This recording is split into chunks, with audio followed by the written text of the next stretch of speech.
Let's explore how logs are rotated within Red Hat Enterprise Linux. We'll create a subsection, labeling it log rotation, subsection of syslog because we constantly refer to syslog items that are rotated. And the features include rotation of logs based on criteria. And criteria may include, for example, size, age of the log, amongst other things. In addition, log rotation provides the ability to compress logs.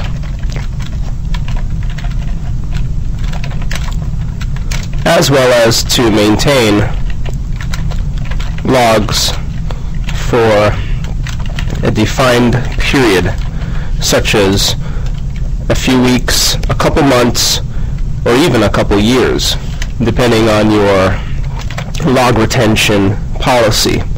And when you use log rotation, you should in fact ensure that the rotation mechanism is in line with your log rotation policy, your corporate log rotation policy, as it is important that it is defined, and if it isn't defined, define a log rotation policy that is in line with your log retention policy in the event that you're ever audited by a client or a third-party institution regarding historical logs for different systems. Now, most of the logs that filter through the Linux box are handled by syslog, but some logs, such as the Apache logs or Samba logs, are handled by those applications, Apache and Samba respectively. Nonetheless, so long as you point log rotation software or Logrotate to the appropriate directory where the files are located, using wildcards, the Logrotate software will find the files and rotate them based on your criteria.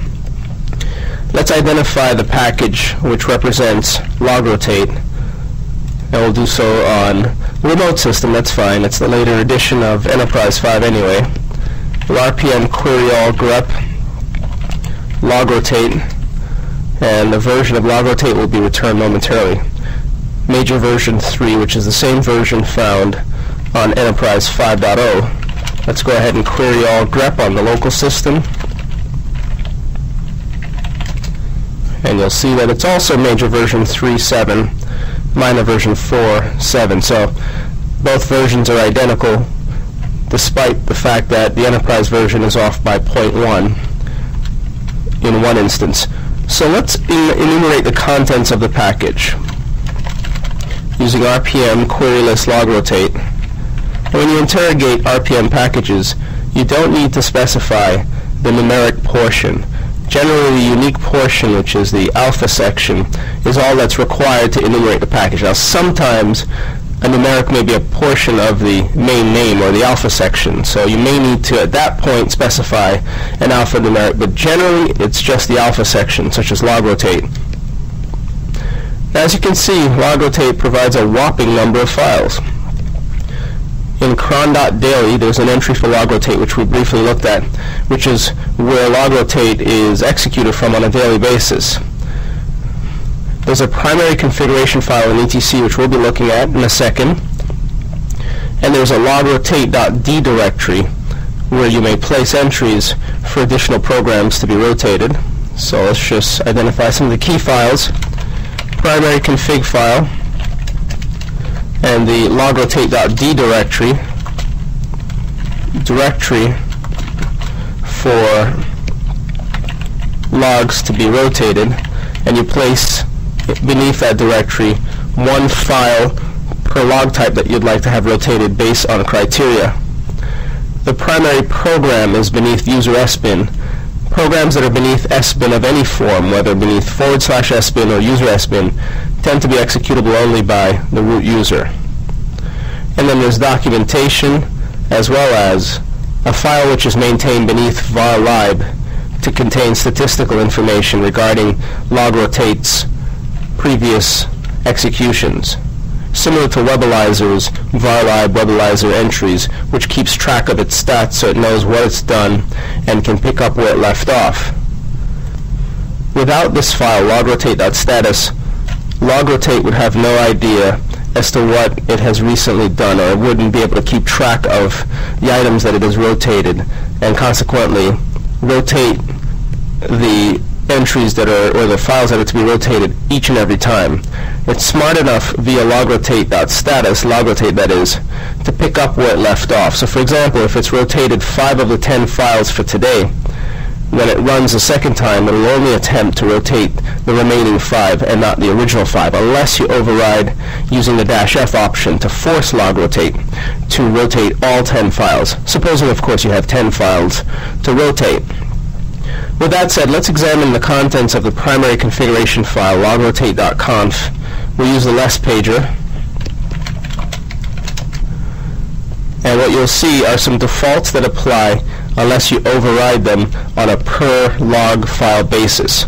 So for example, by default, log files are to be rotated weekly. And this is a global configuration file. We should just note that primary global configuration file for all logs. We should also note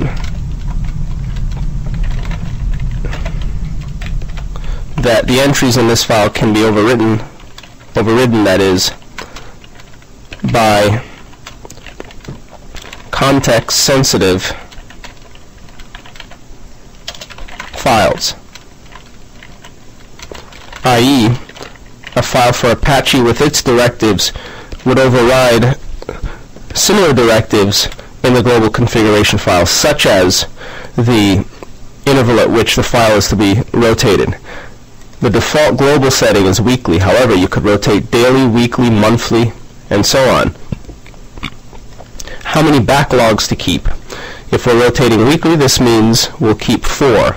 So we should be able to go back 4 weeks into the past and find logs.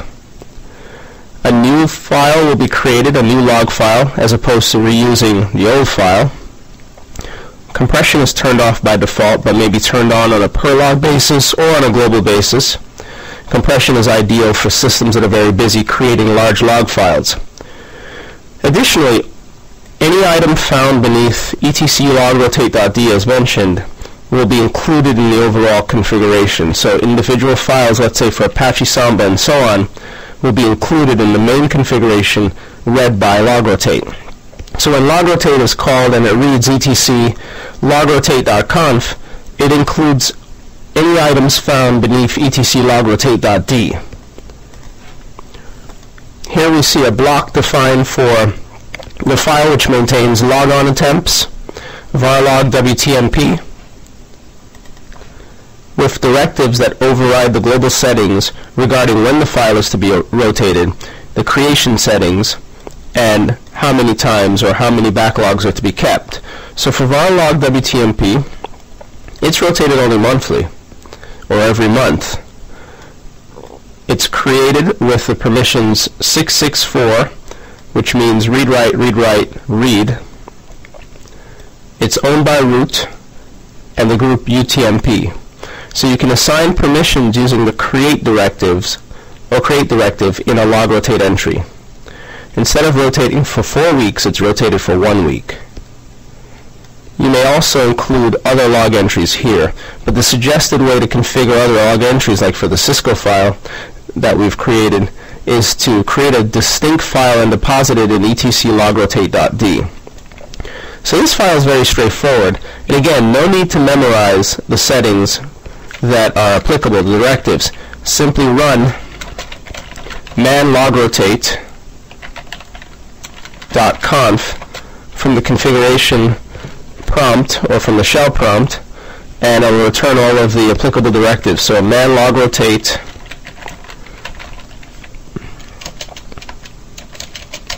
will return the entries that are permitted, and we see that the man page is included, so that's man logrotate directly as opposed to man logrotate conf, as we saw what was enumerated from the RPM file. And this returns the directives that are supported, how to run it, including the force option we've mentioned, and an optional configuration file. Optional meaning it will use etc logrotate.conf. Verbosity, debug mode, whether or not you want to mail the status of the log rotation, and below you'll see settings for setting up your files. So for var log messages, here's an example to rotate it with backlogs going back 5 weeks, weekly, and after the file has been rotated, a hang-up signal or a restart signal is sent to syslog so it can start logging in the new file. Here's a sample access log for Apache, sample for news, so on and so forth. If you keep scrolling through this man page, however, you'll see the additional directives such as compress, which uses gzip by default, which is a great option for large files, especially for firewall and other busy log files like web server files. And since most of the log files tend to be text anyway, you'll achieve or realize a large ratio of compression, which will reduce considerably your log file. And here's some other directives. Make a copy of the log file, but don't change the original, so you can copy it at a point in time and then rotate it based on that copy. You can copy and truncate, which truncates the original log file after creating a copy. And if you copy truncate, then there's no need to send a hang-up signal to your daemon, as the daemon will continue to use the truncated file. Truncated means zero it out, blank the file. We saw the create directive in use. You can indicate optionally a mode, such as 644 or 664 or 600 or anything that's applicable, with an optional owner and group to be assigned to the file. You may rotate daily if you'd like. You may add a date suffix to the old version of the log file. If empty, it'll rotate it anyway. There's also not if empty, so if the file is empty, it will not rotate it. We saw the usage of the include directive, where it includes items from logrotate.d, but you can include items from any directory that you'd like. We see an optional mail feature, which will mail the item that is to be rotated out of existence. So if you're maintaining 4 weekly backups, for example, of a log file, the 5th item, or on the 5th instance, the log file will be mailed to a recipient of your choice. There are options for mailing first and last, maximum age, and other sensible directives. If the log file is missing, then go on to the next one, don't complain. A log file could be missing, for example, if there's no log data. For example, syslog doesn't create the log file unless it receives information for it. So it's quite possible that a log file may be missing if there's no activity. No compression will not compress it. No copy truncate, no copy, no create, and other sensible settings that help you to tailor your environment. We discussed briefly the post-rotate option, where you are able to execute a series of commands, one or more, after a log file has been executed or rotated. You may also rotate before, or you may also execute a script before the rotation using the pre-rotate directive. So just like with a Kickstart installation of Red Hat Enterprise, if you need to execute a process prior to rotation, use pre-rotate. After rotation, use post-rotate. Some programs like syslog need to be sent a hang-up signal or reloaded or restarted in order to continue logging to the new file. Otherwise, they'll continue to log to the inode represented by the original file. Here you see a counter for rotate, how many you should rotate. There's even a directive here which you can set your criteria to based on size. So for example, if size is 100K, the file gets rotated. If it's 100 megabytes, it gets rotated a gigabyte. So not only can you rotate based on time, such as weekly, daily, or monthly, you may also rotate based on size, because again, some log files grow so rapidly that indeed you need to rotate based on a size-based criteria as opposed to a time-based criteria. So we've already mentioned you can rotate based on size, as well as the age, which is a time-based item, and the age is usually daily, weekly, as well as monthly, and monthly will cover any extended amount of period for rotation. And we saw that with the WTMP file. It's rotated on a monthly basis, so if we take a look at that log file, we should see no items, at least on the new server, and perhaps a few items on the older server, LinuxDBT Server 1. For example, let's take a look in var log. The files are rotated exactly where the original files are. Notice for WTMP, let's LSL it, WTMP star, that there exists only one entry, one rotated entry, that is, WTMP.1. And again, the rule for this file, if we just take a brief look at logrotate.conf, is specified right here, and it's rotated monthly. It's created with 664. Let's confirm the permissions as root UTMP, and it's rotated only once. So as we can see, 664, it's created only once, and when it comes time in a month to rotate the existing WTMP file, the old file will be overwritten and will be removed from the system as a result, unless of course we mail it to someone. So it's created with the right permissions, right ownership, root UTMP, and it has a suffix of .1 to indicate that it is a first rotated item. And that's the default behavior of Logrotate, to add a suffix of .1. But you can alter the suffix using date extension or compression and other options. So the files that are rotated are located in var log. Let's take a look at boot log, for example. The current version is boot.log. The rotated versions include 1, 2, 3, and 4 going back to September of 2007. So here we see rotation, but we didn't see the rules in the main configuration file for boot.log. We also see rotation for secure, so let's LSL secure star. Secure has very little data, all of the files that is. The primary file is this one. The rotated entries go back to November 19th, and so on. Now let's dig a little deeper into the etc logrotate.d directory. We'll navigate to that directory on both systems. On the local server, we see various entries for different programs. As mentioned, there's an entry for Apache. Let's take a look at it since it's a common service, and it includes a typical rule block. This is a standard rule block. The location to the file, which may or may not include wildcards, followed by an open curly brace, any number of logrotate directives, followed by a closed curly brace.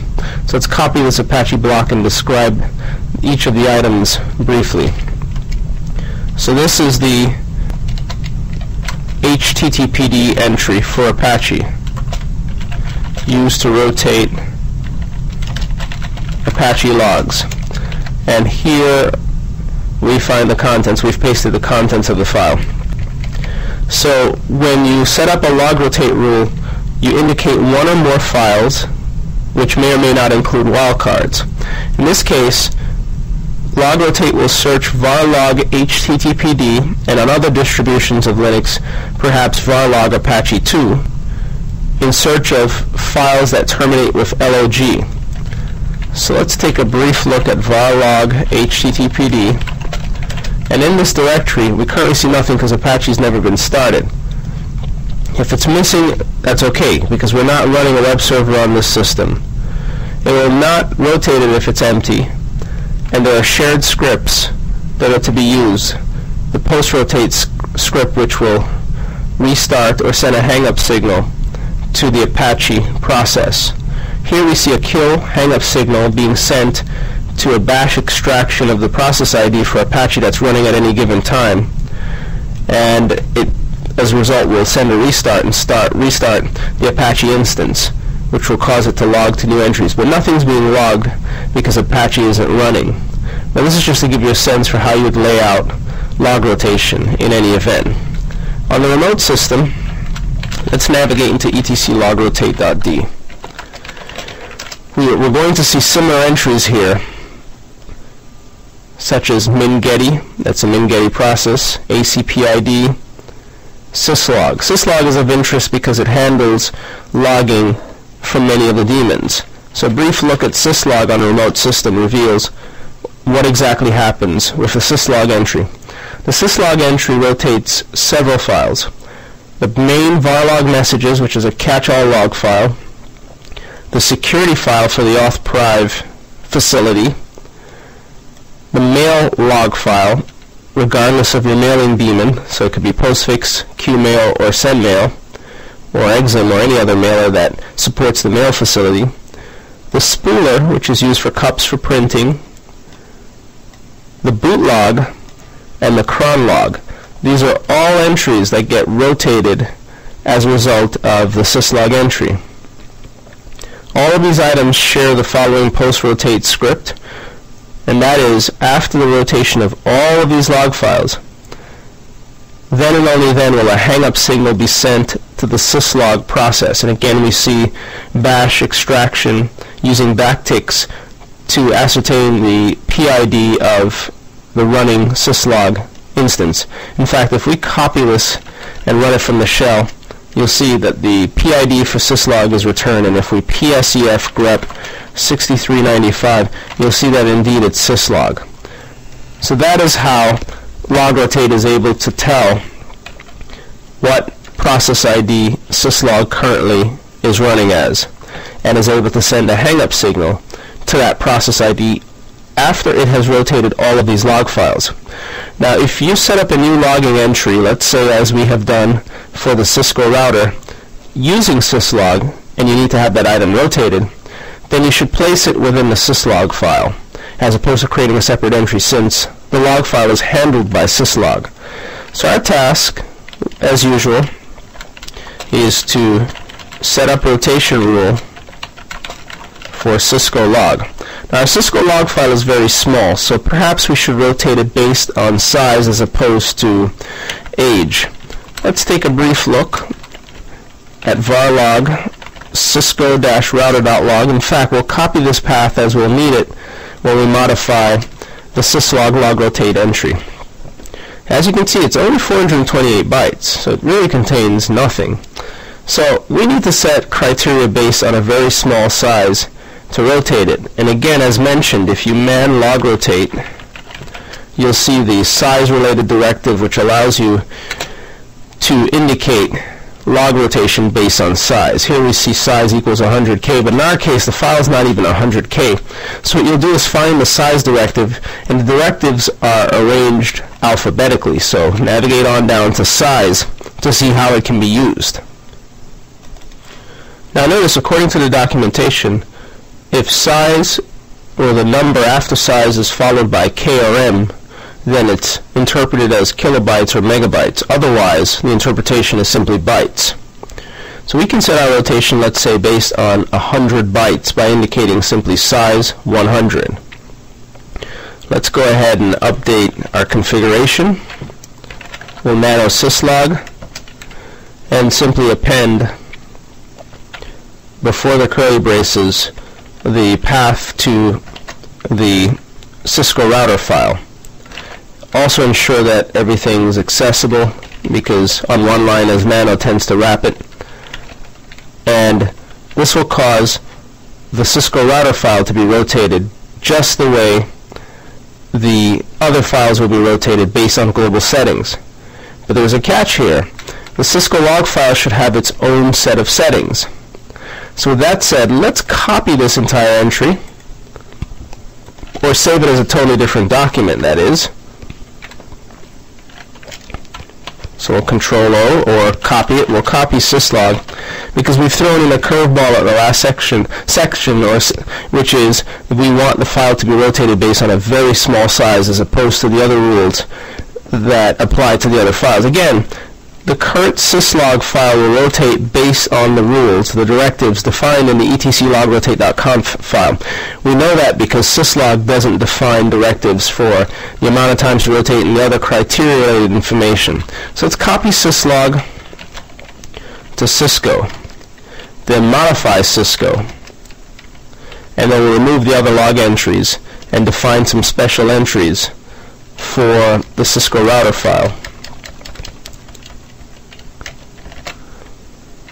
And here we have the whole block, which was inadvertently pasted in, so we'll go ahead and just remove it using Control-K, and then we'll copy the path to the file manually.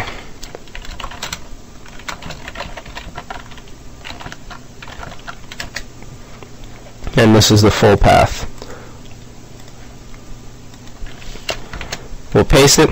Now, as far as shared scripts, there's only one router file or one file being rotated, so we don't need to indicate shared scripts. We can comment this out.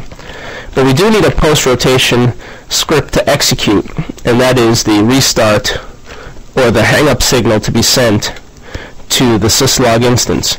We also need to define criteria. Again, the syslog related files are going to inherit settings from etc logrotate.conf because they're not defined within the syslog file. So settings such as frequency, weekly, how many to rotate, so 4 or whatever number makes sense, the fact that a new item should be created, will all be derived from the main file. So we need to define all of that in our file.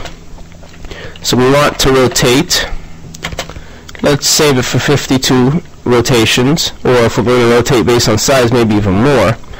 But let's suppose we'll only reach 100 bytes after a full week, so we'll have 52 or 1 per week. So we rotate for 52 times. We want to create a new file. And if there are optional directives or permissions that you'd like to set, go ahead and do so. We like the file to be compressed. It wouldn't hurt to have a date extension. So let's go ahead and indicate date extension. But we still have yet to set the size directive, setting it to a certain number of bytes. Size 100. Now don't set both size as well as age. Use one or the other in your criteria so that the Logrotate software knows exactly what to do for the log file. You don't want it to be confused between age and size, because the current log file may not have reached a certain size, but may have reached a certain age, and vice versa. We need to give the software clear directives for rotation.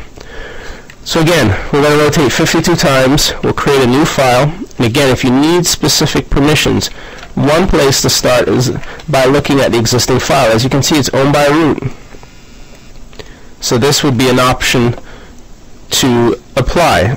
Let's go ahead and just indicate for create that it's to be owned by root and root, and optionally with permission 600. So 0600 root. This means root will own it, and there will be 600 permissions so that other users cannot see the file. And it gets rotated based on size 100. Date extension is also applied. And again, if there are any questions regarding any of the directives, execute the man page for Logrotate, navigate to the section where the directives are returned, and they are presented alphabetically, so simply find it. Let's scroll down, and momentarily you'll see the date extension, date ext, which will tack on quad year, dual month, dual date as a suffix.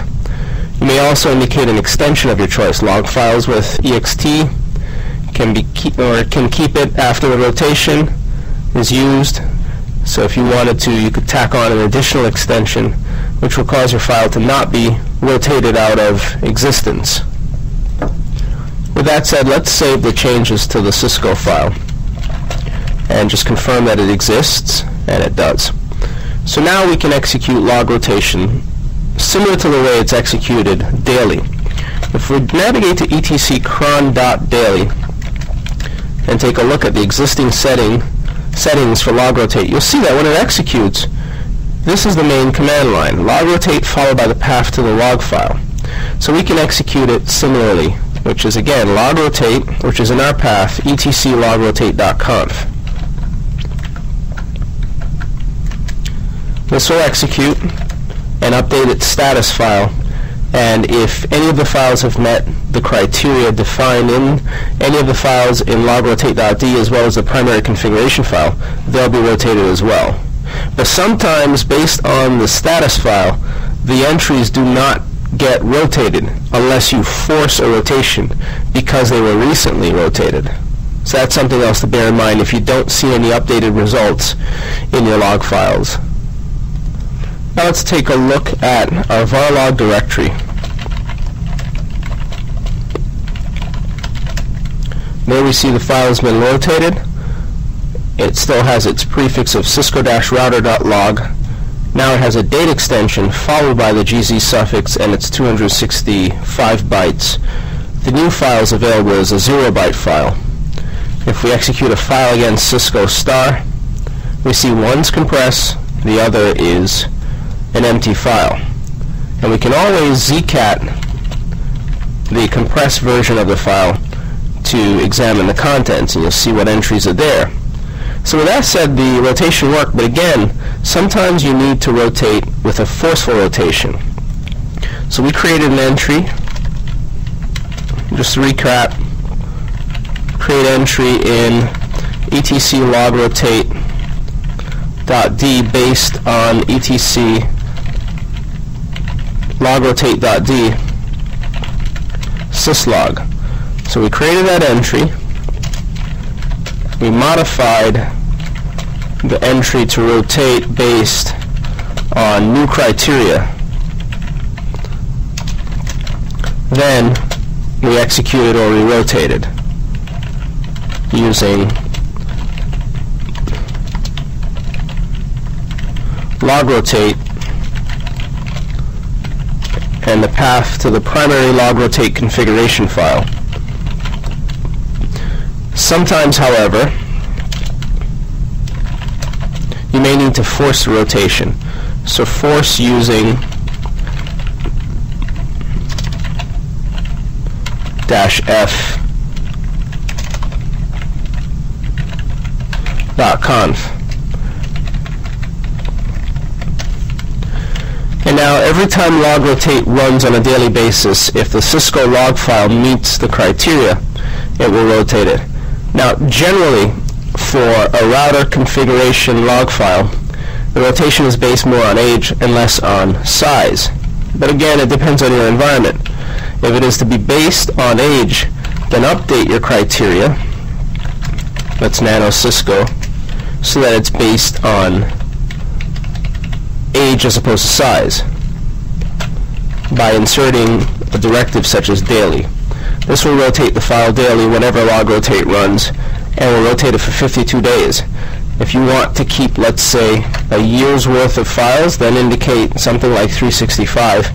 And every day the file will be rotated and compressed with a date extension, and you'll have it for a year. And you can even use the Cisco entry for additional infrastructure devices. If the criteria is identical, then just append the other log files, such as log2, log3, log4, with the absolute path, of course. So that's a little bit about how Logrotate software works. We're going to move on to some other useful utilities that will help you to be proficient within a Linux environment.